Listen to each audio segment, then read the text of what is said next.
everybody, it's Carin Andersen here with Aortic for this week's Week in Review. If you're not familiar with the Week in Review, it's an opportunity for us to share with you some of our social media posts in case you're not on social media and you just want to have a chance to put your comment here on our AHTV YouTube channel.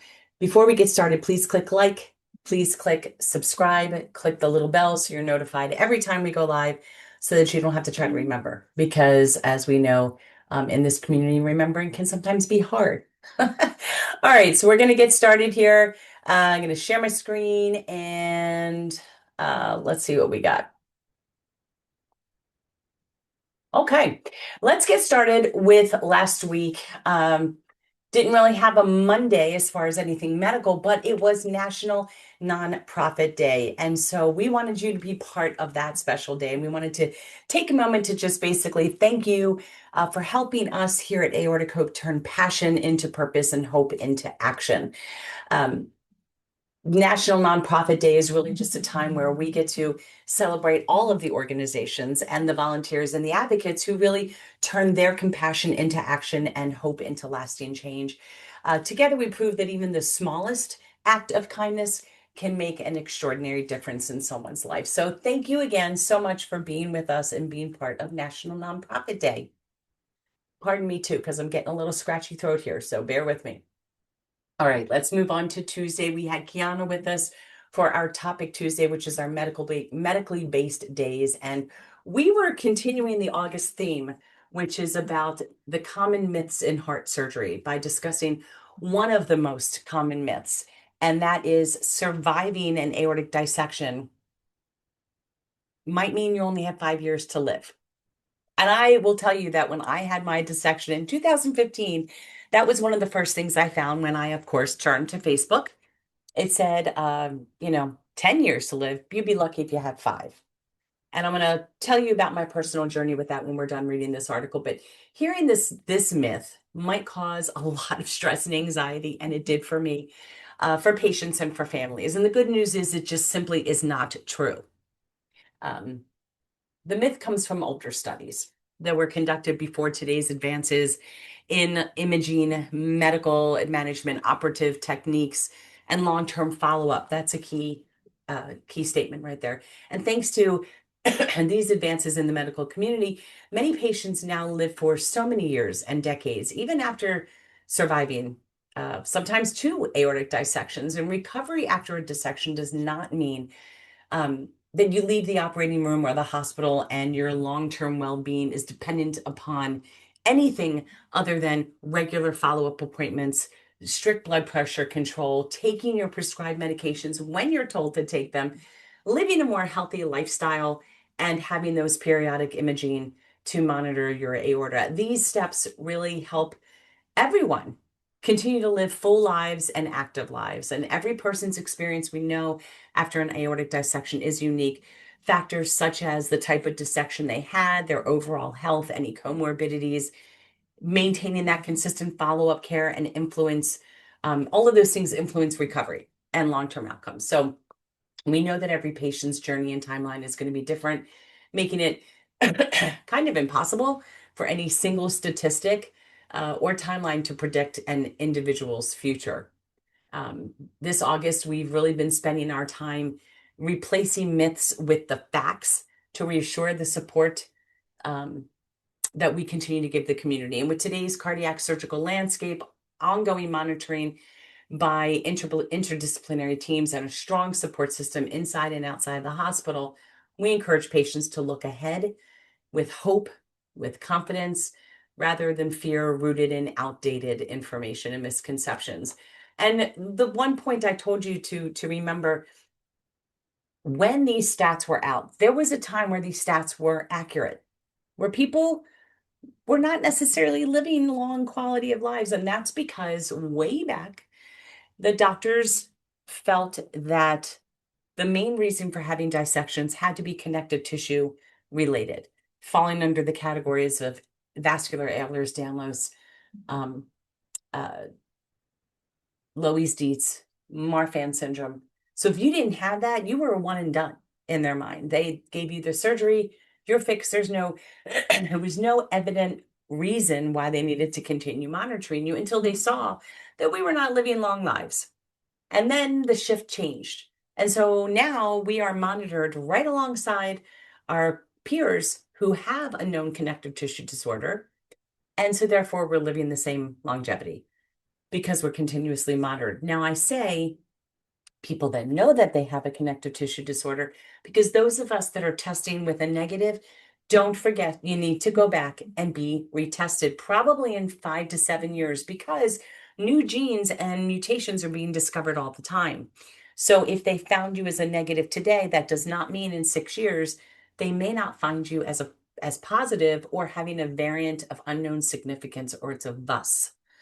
I have seen changes in my own genetic landscape from 2015 to 2026. So, food for thought, great conversation piece between you and your own personal physicians.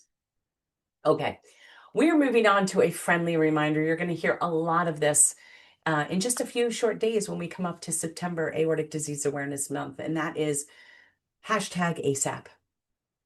Awareness saves aortas, period. We want you, because we've joined forces as a sister organization to Think Aorta, we want you thinking about your aorta. We want you taking your health seriously, and that means knowing your family medical history, and when in doubt, check it out. So we want you all to learn about aortic health and save lives today with essential information and resources.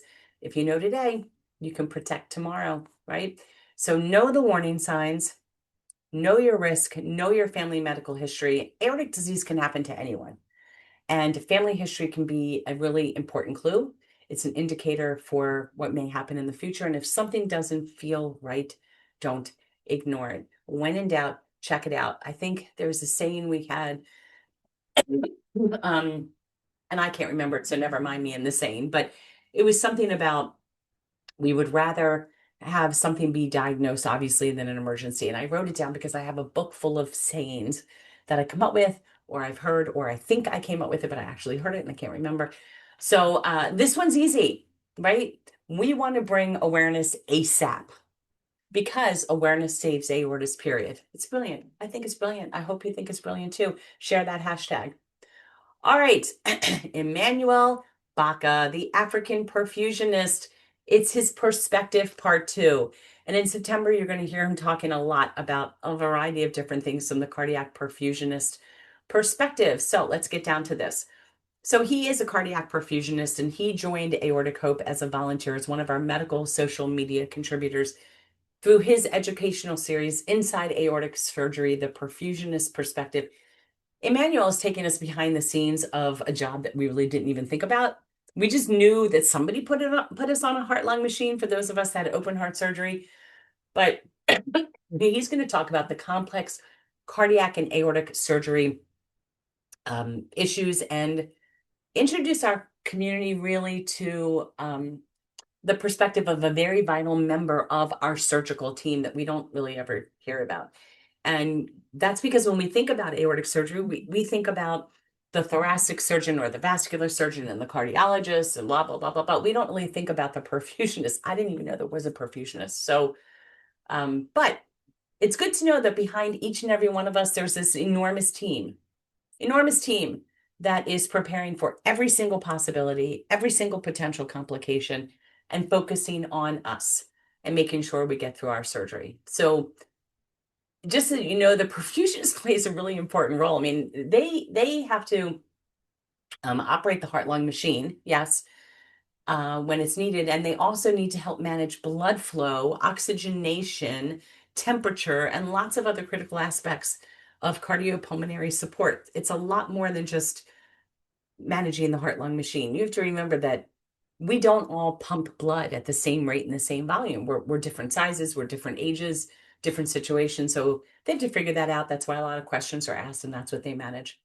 So let's talk a little bit about, why does our heart actually have to be stopped during aortic surgery for those of us that are having open heart surgery? Sorry, just nasty summertime cold. All right, so this is one of the most common questions that are asked before a patient has surgery. And at first, man, that idea, the thought of knowing your heart's going to be stopped, that's pretty scary. I remember getting my medical report after my surgery and just reading those words that I had cardiac arrest at a certain time. And I kept reading my name to make sure it was my report because it just seemed so bizarre, just so bizarre to me. So we've spent our entire lives believing that if the heart stops, it's an emergency and you're going to die. So why would they intentionally stop it? And the answer is really quite simple. Imagine trying to repair the engine of a car while it's moving, while it's still running. Every moving part really makes that repair of the engine so much more difficult and less precise. And the heart is no different.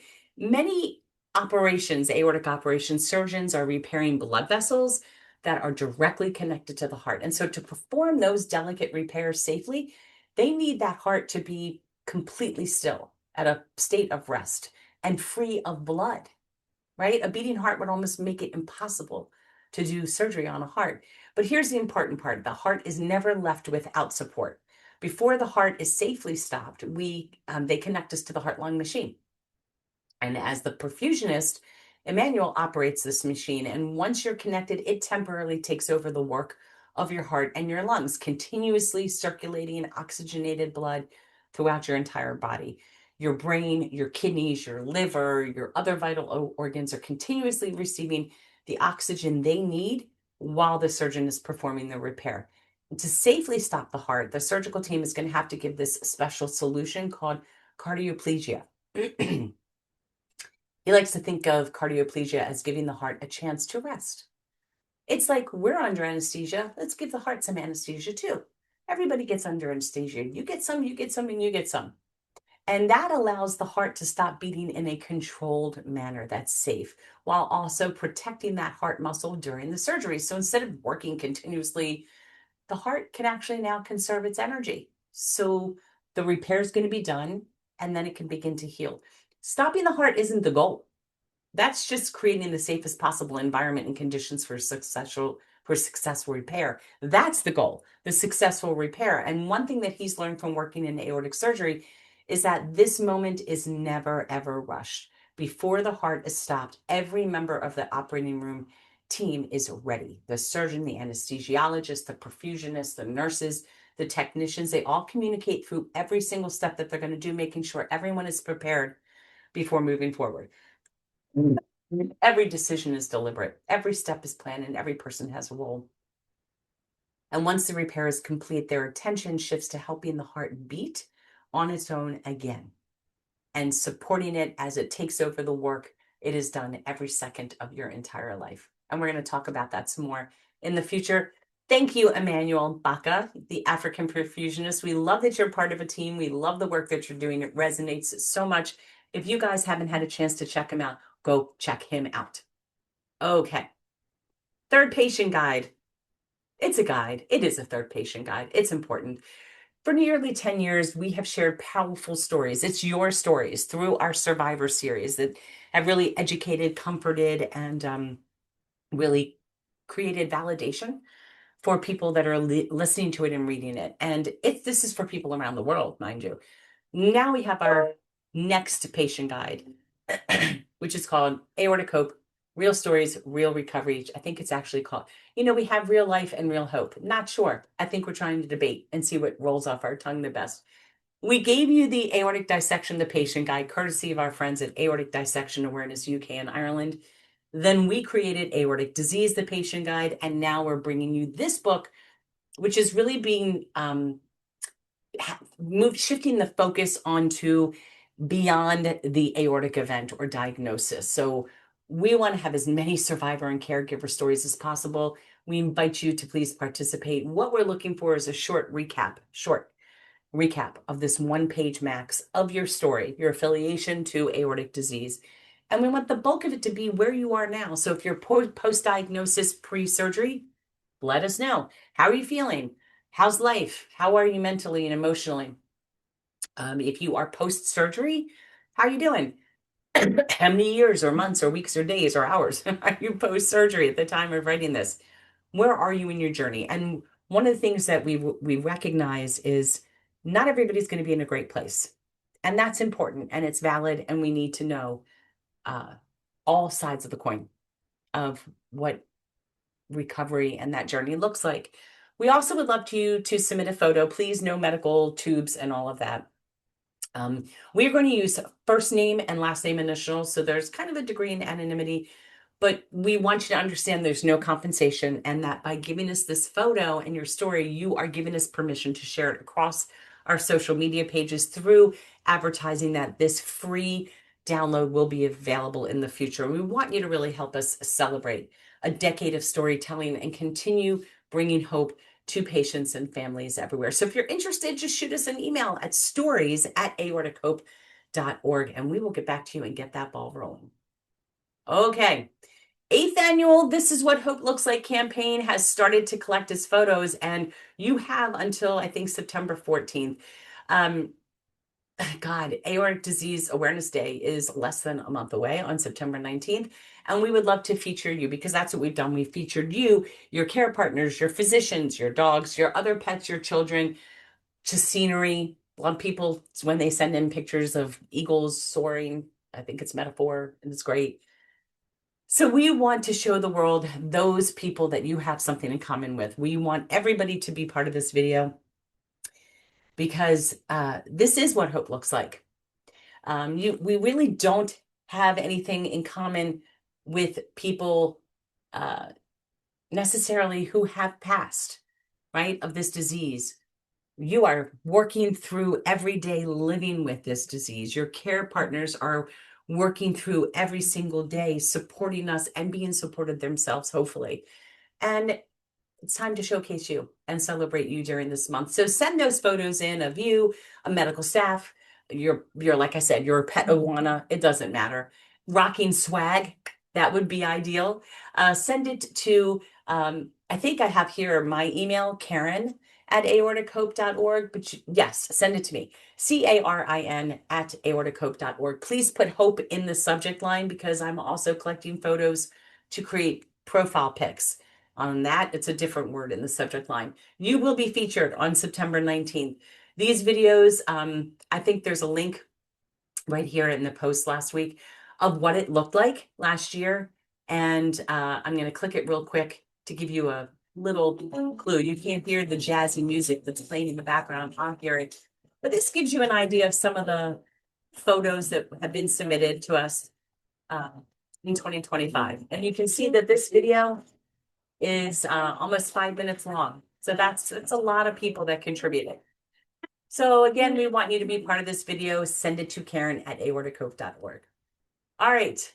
We want to welcome Riley Price to our community as a community liaison. There's Riley right there. Interesting story. Riley found Aortic Hope by finding it was either myself and Terry or myself on our local news station talking about aortic disease and aortic dissections. So crazy. He brings this genuine passion for awareness, movement, and connecting with people. And we're so excited to see him take that passion into the community. Riley is actually local to me. We actually have I love when you have somebody in common on Facebook. That cracks me up. And he's a runner, and his energy and his commitment is really going to help us reach a lot more people and start important conversations and remind our communities that knowing the signs, understanding the risk, and taking action can save lives. Here's a little bit from Riley. Hello, my name is Riley. I'm a grateful survivor of aortic valve replacement. I discovered Aortic Hope just 79 days after my procedure and immediately thought I wish I knew about them sooner. With a professional background in building partnerships and educating clients, I reached out to Aortic Hope to see how I could help spread hope, create awareness, and provide support to those affected by aortic disease. I'm incredibly grateful for the opportunity to turn my experience into something positive and help others navigate their own aortic journey. Well, we're super excited to have Riley on the team, and we can't wait to see the impact that he makes. So let's welcome Riley, please, and move awareness forward together. Okay, Aortic Hope Survivor Series and where they are now. Your story could be the hopes that someone needs today. Every journey matters. Every voice makes a difference. We just talked a little bit about that and sharing your stories. The Where They Are Now is a separate series that showcases where you are now. And you have time to do this in written format or on video. The Survivor Series talks all about you and your journey. No interviews, no preformed questions. We want you to just tell it the way you want to tell your story. That's up to you. And there is a link here on this blog post. There's also one under programs. When you click the link, someone will be in touch with you and tell you about the next steps for sharing that story. Okay, Hope Shop, guys. Dun, da, da, da. We keep dropping new logos. I keep telling you guys to look. Every time I go on these Facebook pages and I see these people with aortic disease, they don't have aortic disease, selling these aortic dissection, not for the weak t-shirts, they're selling them and they're making money, which, hey, look, everybody's got to do what they got to do to make money. But then they're selling the next disease on the next Facebook page and the next disease. They're hustling. I get it. All the money that we make from the sales of our items are used 100% back to all of you in our initiatives. So none of us here take any kind of compensation in our pockets ever. So these are the logos we have right now. ASAP, awareness saves aortas, period. Look how good that looks on a t-shirt. And there's over 20 products with that design right there, including the mug. I love it on our hats. Bold choice on the hats. Lots of shirt color choices, lots of sizes, baseball, all different kinds of products. Aortic disease, built tough, aortic disease survivor. Got 17 products with that. Aortic hope, I wear my scar like a crown. This is the one I like. I feel like a princess when I wear it. And we also have Ask Me About My Aorta in vertical. That went over very well with all of you. And in horizontal, we also have a little bit more masculine. I wear my scar like a crown logo. My aorta quit. I didn't. I saw that on Terry. She came over with it on her t-shirt. It's fantastic looking. We have our Canadian logos, and then we have a bunch of our general logos and our caregiver logo as well. So you can't tell me you can't find something in there, because you can. You just got to give it a minute and look it up. All right, guys, we're on our events page, getting ready to wrap this up. Always at the top of the events page are our lists of support groups that we have. All you have to do is click it in red, and you'll be filling out a form, registering once, and you will receive an email with a link just prior to the start of the meeting. Presently, we're still using Microsoft Teams, although I suspect we will be changing to Zoom in the near future. There is a caregivers only, 2 different time slots.